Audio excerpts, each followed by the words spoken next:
Hi everybody, welcome to my video. This intro is going to be a little different. This whole video is going to be a little bit different, I think, than what I've done before. This will be the first time that I have another person in one of my videos, and that other person is my dad. This video is about butchering chickens. I am going to limit the amount of difficult to look at or difficult to view content. I struggled quite a bit with how to start this video because I feel like there's a lot of content that I want to cover in a very short period of time. So I guess I'll just get started on it. Hopefully I don't fuck this up.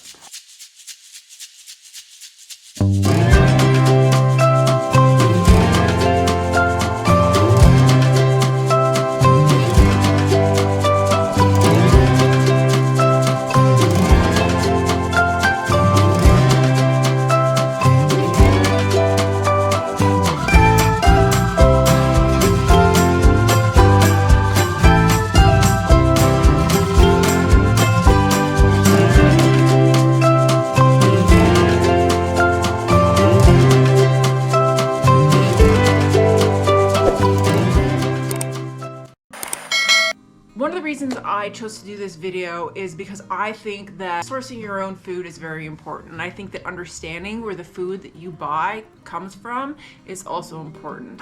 When I was in culinary school, we were required to go to watch how chickens are processed in a processing plant.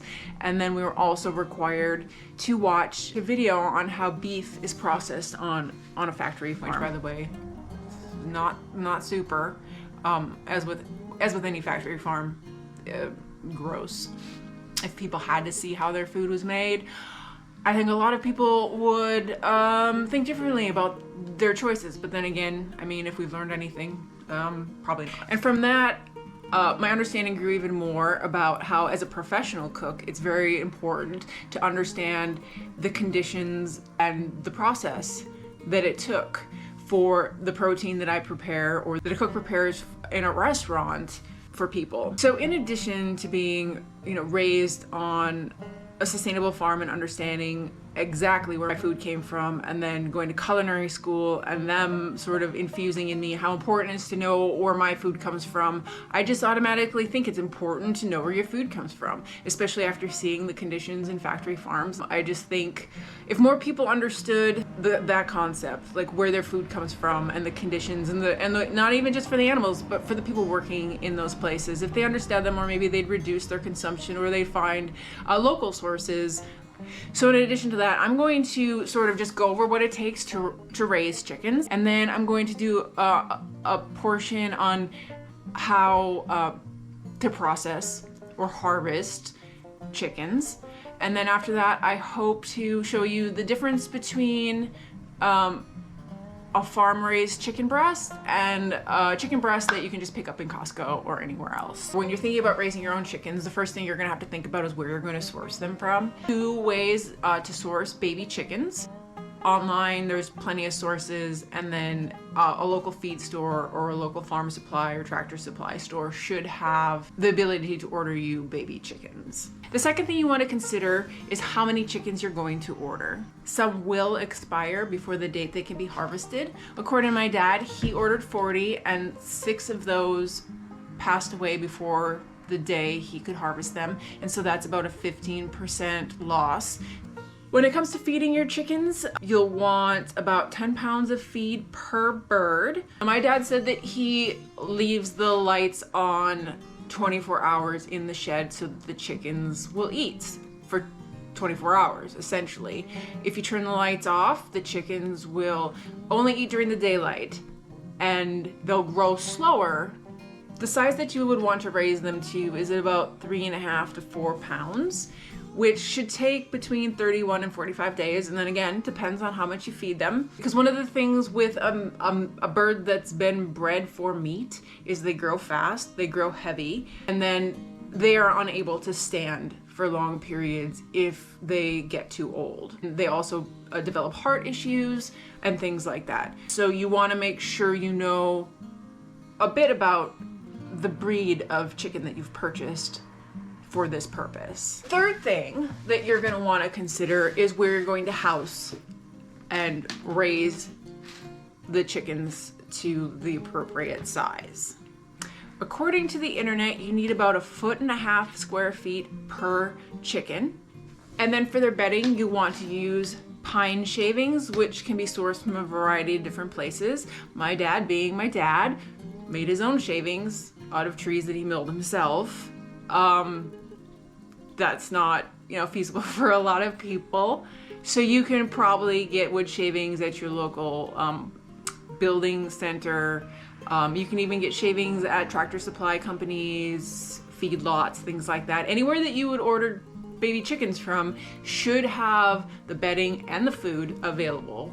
Straw also works well if you're in an area that you can access straw bales. I think the last thing I want to touch on is that the night before, you want to remove them from their pens and put them in a cage away from food and water. It's very important that you give them time to remove the food from their digestive system so that it's a cleaner situation when you go to harvest them.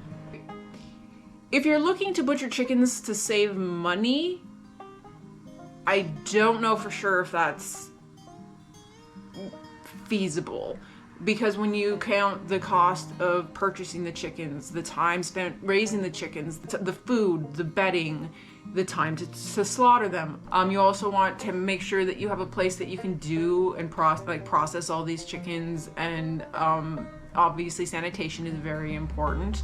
So my dad's estimate for the cost of raising his chickens is going to be about $292 for 128 pounds of meat, which comes out to be about $2.28 a pound, but that doesn't include the time invested in feeding and watering. It doesn't include the time invested in the butchering, the processing, the rest of the processing that comes after the butchering, which is cutting it up into manageable family consumption sizes, all of that stuff. It does add up, and it's a bit more expensive than the grocery store, absolutely. But you're going to get a better product. You're going to know where your food came from. It's just going to be better.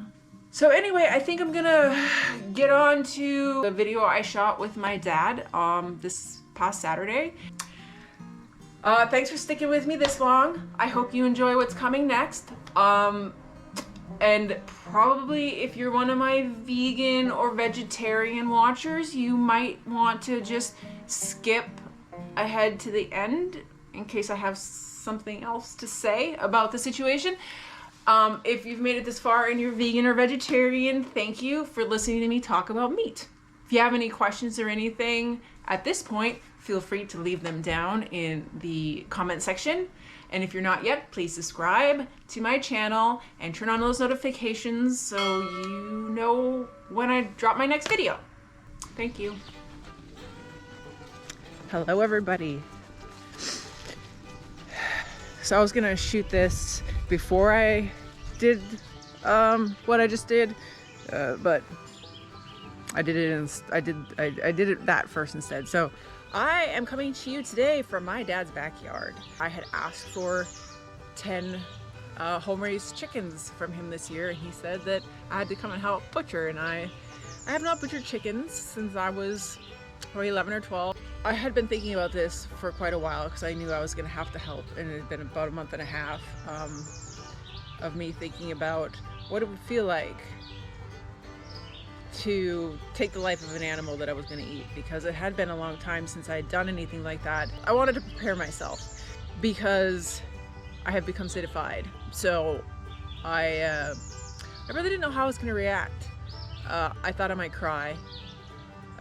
My dad kept telling me not to talk to the chickens because I kept talking to the chickens. Good morning, guys. Don't talk too much to people.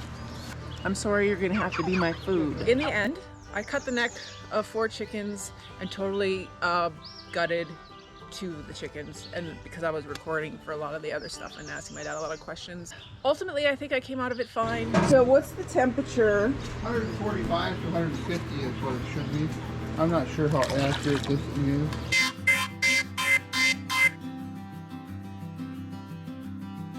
I So how long do you 5 seconds or so. 5 seconds. If the water's too hot and you leave it in there too long, it'll actually cook the skin and it'll rip off when you pluck them. The wings and the legs right here are the hardest, so you want to get them a little more. I try and keep as much of the breast out of the water as I can. If you don't want to cook it. Right.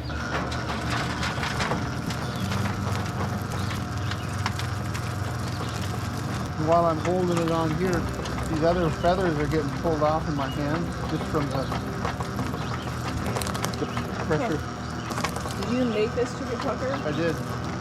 The frame is from an old barbecue grill. I welded some parts from an old garage door opener in there. The motor is off my old furnace. And then as I work them, I just pull the last 2 feathers off. And then as I gut them and rinse them with every, catch a feather every so often. This stuff doesn't matter, I'll cut it off. So you're doing this to remove the craw? Yes.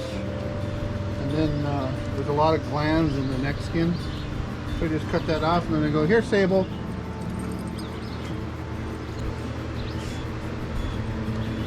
Finger in there. And then you start digging inside, start pulling connective tissues away so you can get up in there. The first thing you do is you get up and you find the heart, because that's up next to the top. And then you take that out for your daughter.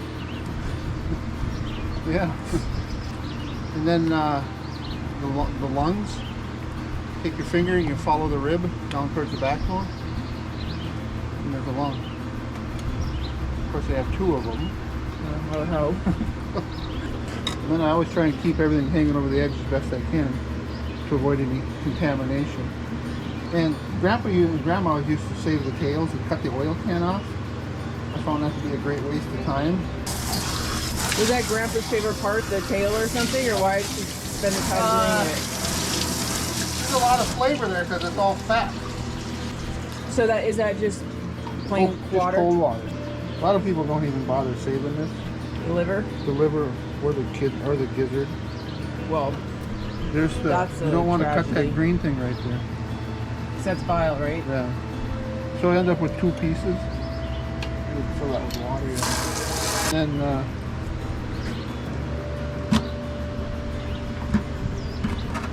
And I just save these until the end.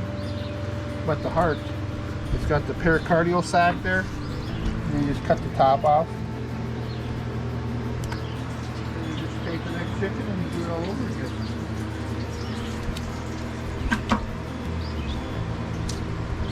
Craw is always hard to get a hold of because it's like hooked right to the breast. I always take a wide berth around make sure I don't cut anything here. I think it's really important to get them cool fast. Decreases the chance of bacteria growth. Right. Nobody has ever gotten sick from any chickens I ever butchered or anything. If I ever cut the bile, everything goes in. I don't save anything out of that. I think you didn't save the gizzard out of that time. I didn't. Boy, see what you're after. Yeah. They're really hard to find. When I was in LA, I could find them a couple times at Whole Foods. Somewhere in South Dakota, I was in a grocery store and I saw them, but that wasn't gonna cook gizzards in my hotel room. I'll show you how Grandpa got the chickens. Grandpa would cut their heads off and dunk them in the water and pluck them. He was so fast at pulling the feathers off. He had such big hands. He was like, they're gone. So Grandma would do this to have better access to the inside. Into the heart's more accessible. Crack where the bottom of the back meets the somewhere, back of the yeah, chicken. right. The front half and the back half. This one's a little fatter. I've noticed different types of feed, they get more fat. This feed I've been feeding them now, they're not very fat at all. Sometimes they're just full of fat. I'm trying to keep this off the table because there's a leak in one of the intestines. Is that the one that was pooping on the... There you go. Gizzard down! So the bile, that's like bitter poison. No, it's just really ghosty. Right back at it. Okay, so It's a chicken stomach. chicken stomach. Cut it open, take the lining out of it. Get rid of the excess fat.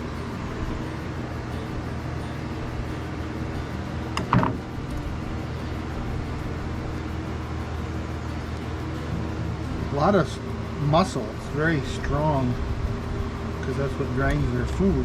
Because they don't have teeth to start grinding their food when they eat it. Swallow it whole and let the stomach do the work. Well, yeah. It starts to break down in the craw. Did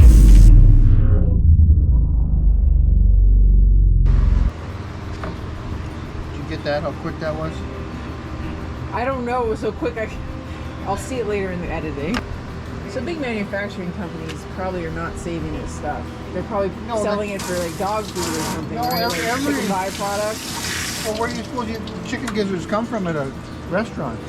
Yeah, well, like how many restaurants do you go to that have chicken gizzards on the menu? Like, there's going to be a huge portion of poultry producers in this country that are just tossing the gizzards. Or I would say south of the Mason-Dixon line, you're going to find more of them. The chicken breast on the left is from my dad, and the one on the right is an organic one from Costco. As you can see, the two have a different look. Both of these breasts were frozen before I cooked and thawed them. I'm just checking if there's any difference in texture. It's hard to see in the video since it's fairly subtle, but there is a difference. I'm going to insert temperature prods into each so they get cooked to an equal temperature since there's a weight variation between the two. You want to cook the thickest part of the chicken to 165 degrees Fahrenheit. So I failed in this part of the video. I thought that I could record the weights and read them off in the video later. That did not work out the way I wanted it to. It's because chicken that you get from the grocery store is usually injected with a salt solution that accounts for between 15 and 30% of the weight. I wanted to find out how much moisture was lost in the cooking process compared to the home-raised chicken. Just looking at the difference in the moisture of each, you can see that the homegrown one is a little bit more moist, so it must have retained more of the moisture than the purchased one, which makes sense because the sodium in the solution may have dried it out. Just some end notes on that the video that you just saw. The first step of the video, which was cutting the chicken's head off, I just wanted to make a note that that's not how we used to do it when I was a kid. I'm not going to explain how we used to do it because it's a little more unsavory than what you even saw. In regards to how I messed up the weighing of the chicken, I do intend to revisit that subject at a later time and perhaps even compare a whole bunch of different brands and see how they stack up when it comes to moisture loss. But for now, that was the video. I wanted to thank my dad. Thank you, Dad. Without you, I could not have done this. I hope you enjoyed it. And if you have any questions, please leave them in the comments section. And also, please subscribe if you haven't already. I know I asked a lot in this video, but subscribers are great. Thank you. Processors have figured out how to get every penny out of the... Yeah, whatever they can. I just figured that might be where chicken byproduct comes from. Could be. Which is also, they're definitely getting money out of that, because if you're putting... Especially if you're putting like real chicken in your pet meat or pet food. I put real chicken in her food this morning. Doesn't get more real than that, does it? I think when I'm done with that, I'll shoot the exit so that I know how the video turned out. This is a very new experience for me. And I hope that it works out well because I would love to be able to go and do projects and interview people I know from social media and make videos. So this is gonna be great, hopefully. I hope I don't have to reshoot this. How do you guys like my new glasses? I think they make me look awkward. This is for my B-roll fans. You know who you are.